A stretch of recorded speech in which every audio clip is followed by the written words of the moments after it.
Alright, man. Well, YouTube doesn't like me uploading videos more than 18 minutes long, so I'm going to break this up into 18-minute chunks. There's a full video if you want to see this saw go from a junked out mechanic special to a running saw. But as far as the YouTube goes, they wanted an 18-minute chunk. So this is one of the parts, and you'll see the rest of the parts, or you can go back and watch the video. Whatever you do, get out there. Have you some man time, too. This is the weirdest damage I think I've ever seen on a chainsaw, though, honestly. I don't think I've ever seen a piston damaged, you know, where it's, I don't know, and the crank, the actual crank was damaged. So, just weird. Weird stuff. Completely seated and not in that channel. Alright, good to go. Oh, you know what? We aren't going to need our ring straight off the hop here. But if you can see the difference between this ring and those other ones, this one is stiff. Like, that's good amount of pressure applied back and forth. Here's the other one with good amount of pressure applied back and forth. See the difference? Those are spent rings. Okay, let's get our jug back on here and get some timing numbers. Okay, so without base gasket, we were at 40.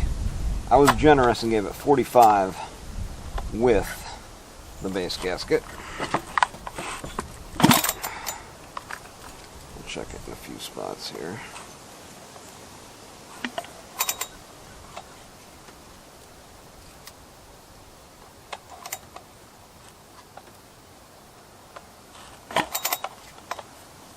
Alright, without the base gasket, let's check where we're at now. 30. 30 right at the edge. Yeah, so there's no way I'm going back with a base gasket. And when I go to port it, I'm probably gonna machine it down, because I want to get to 20 thousandths. But 30 thousandths, not too bad. So it was a 15 thousandths base gasket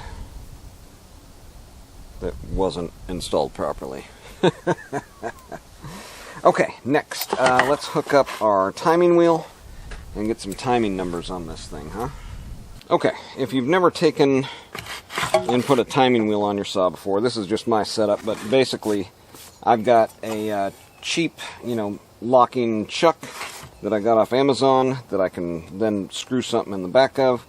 And I've got my piston stop on there, but you want to take your recoil off of there so you can make sure to, rotate both directions. But what we've got here is it hitting against the piston stop, which I've got in the top there, and that should be doing that at about 45 degrees before top dead center. And I'll just line up my timing wheel so it's, or my timing mark, so it's somewhere over on this side. Now it doesn't matter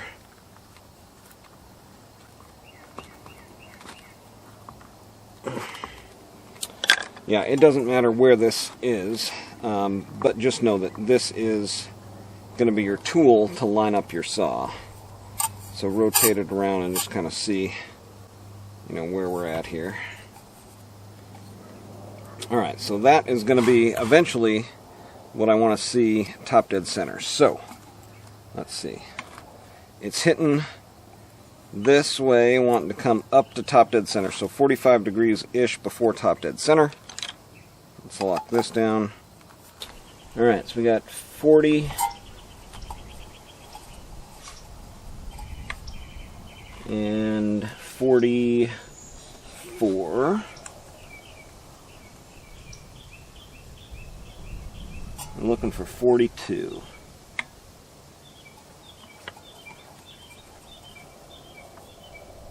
$41.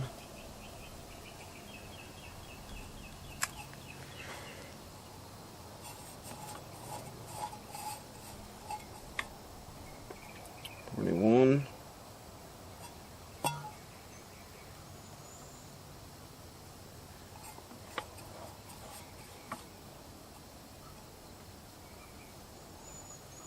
going to be 41.5.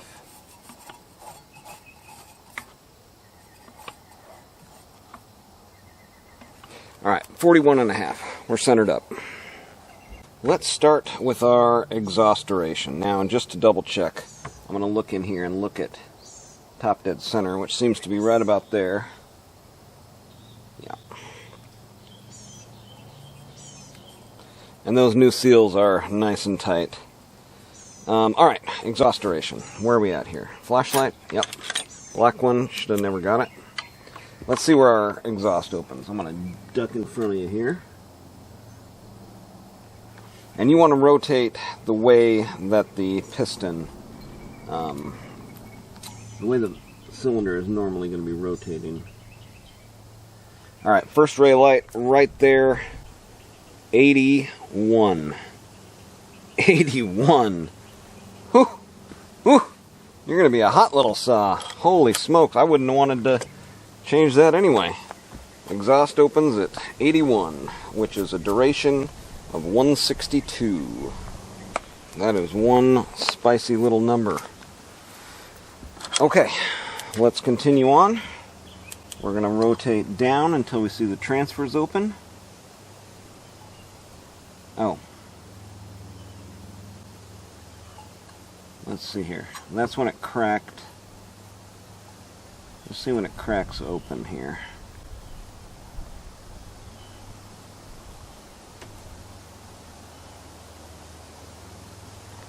Cracks right there.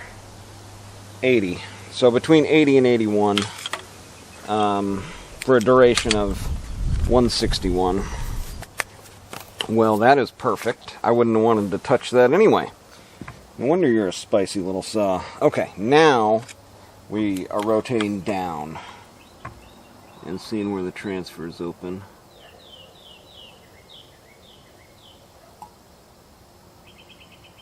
Transfers are opening right about there at 55.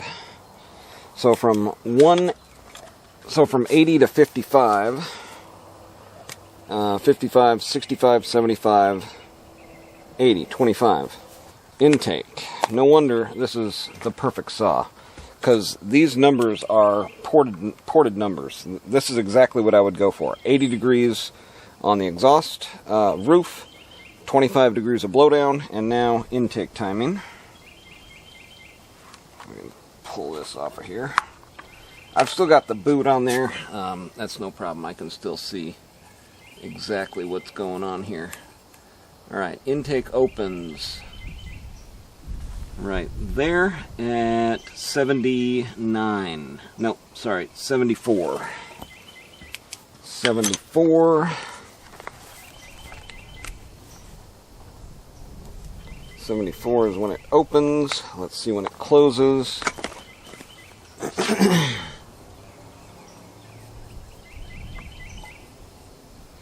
Coming down at it.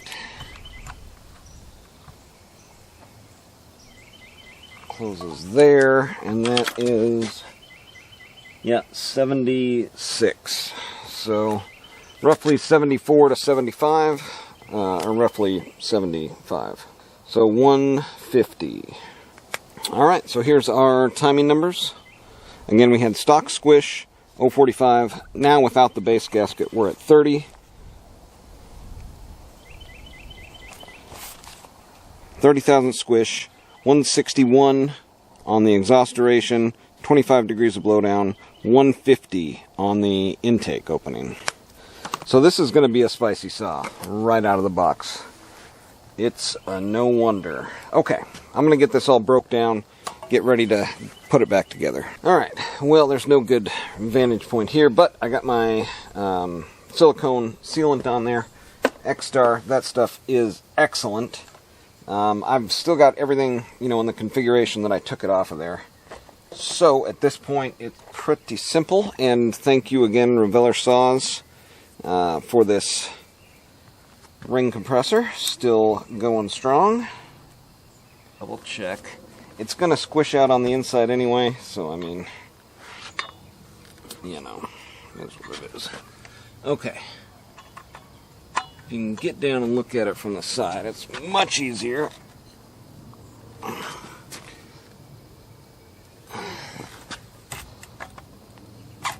There we go. Look at there, lined right up. And that's lining up, except for, it's not where that goes. Yeah, this, I mean, that's nice, not having the exhaust there. I think that's the way you really want to attack getting your cylinder on here. Yeah, this thing's gonna run hot out of the gate. I think they even come, you know, with pretty hot timing out of the gate. But yeah, I've seen a few different methods of trying to time a chainsaw, like using a timing light and stuff like that.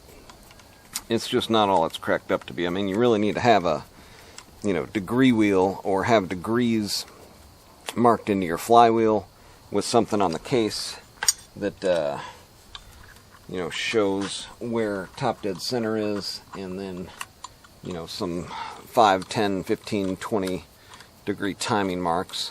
But I mean, as far as timing goes in advance, you know, there's no book written on where that timing number should be for optimal performance, you know, based on cylinder size, cc's, whatever. Yeah, just nothing really out there. So just basically max torque for the Harbor Freight set. Much more than we had on there stock. But this X-Star is excellent. Silicone gasket maker. Okay, that is that. Now the easy stuff, putting it back together. I'm gonna get all the little stuff back on here. Alright, man, it has been about a week waiting on parts, and the main thing was the oiler worm gear, right? And before I went to put the new one in, I went to just check it, you know, rotate the worm gear, make sure that was working and everything.